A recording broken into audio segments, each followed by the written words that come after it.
Hello mga kadansoy, no? Nandito na ako ngayon sa bahay. Kakarating ko lang. Naabutan kami ng hapon dahil sa layo ng biyahe.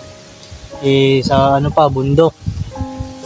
Ngayon, dumating na ako sa bahay namin. Walang tao kasi nandun pa sila sa sa hospital. At saka yung mga kapatid ko, nandun sa lola ko.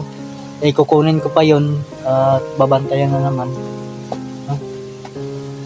Kailangan ko munang pumasok sa bahay para makapagbihis na. Ayan ang mga kadansoy. Walang katao-tao dito, tapos magulo pa yung bahay kasi yan di napilo nung umalis kami. Tsaka yan, wala kasi si mama. Siya lang yung pumilo yan. Ayan, kadansoy na safe naman yung pag-uwi namin. Ayun nga, sa layo ng biyahe, nakakapagod din magbiyahe dahil sa bundok pa. Ngayon, kailangan kong mag-relax hanggang mamayang gabi. Mag-relax kailangan kong magbihis para ang dami kong dinala na sanina. Yan yung ginamit ko doon pa pag-rescue kay Eric. Papauwi ko lang. Sa nakakapagod din magbiyahe sa layo.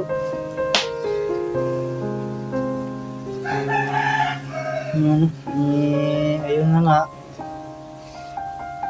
Mamaya siguro susunduin ko na naman si mama siguro sa hospital. Siguro sana naputol na yung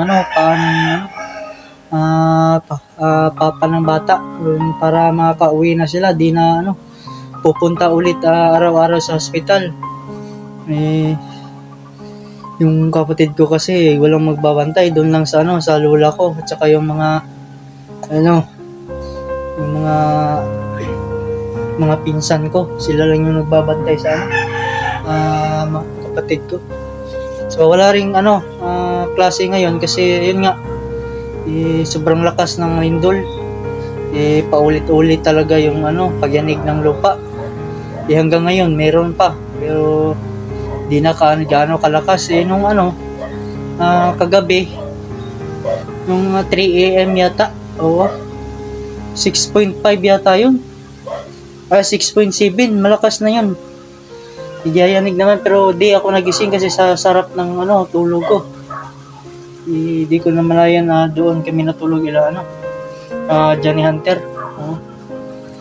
Ayun, nandito na ako sa bahay. Yung kalagayan ko ngayon, safe naman yung pag-uwi namin. Kami mga ka-team squad, wala lang si Boss Marvin dahil may nilakad, importante. Pamilya na. Reunion. Sana safe siya doon. Kailangan kong ilak to, ba't na itong lock na? Hindi talagang ilak yan, ganyan ang lock.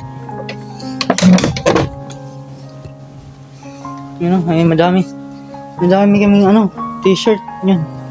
Di na nga masuot yung iba dahil sa arami. Di na magamit yung iba dahil sa luma na. Gagawin niyang truck ko. Mga kadansoy, magbihis muna ako para puntahan na yung kapatid ko doon. Baka umiyak na yun. Mga kadansoy, safe naman yung pag-uwi namin. Gaya na, naligtas na naman si Eric. Nauwi na kami.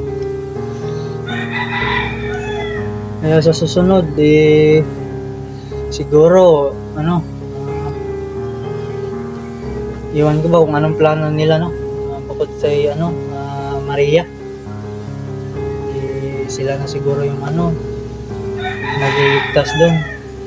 Pero sakaling magpunta sila, iligtas na naman si Maria, automatic talaga rescue agad ang team squad. Oo. No, sa haba ng biyahe at sa pag-explore sa bundok, sobrang nakakapagod talaga. Kailangan talagang magpahinga. Yan yung bigas. Ayan, at saka yan. Yan, half-half lang yan. Oo, yan na lang. Kwarto pa dito ang na. Dito kwarto ni mama to. Ayan. Ayan, nag-blurred kasi yung ko, cellphone kasi yung lumang-luma na. Hindi na to bago. Kailangan bawat video pag-upload, delete agad para yung MB. Di ba full storage? Tapos lag pa. Ewan nyo ba ang nangyari dito? Ayan, dito lang yung bintana namin. May kortina lang yung tinatapak. Pag malakas ang hangin, talagang ganyan siya. Oo, ganyan lang. Simpleng buhay lang. Okay na. So, ayan, mga paligid, puro may bahay kasi dyan. Saka doon, may bahay dyan. 3 yata. Ano lang daw. May aso pa.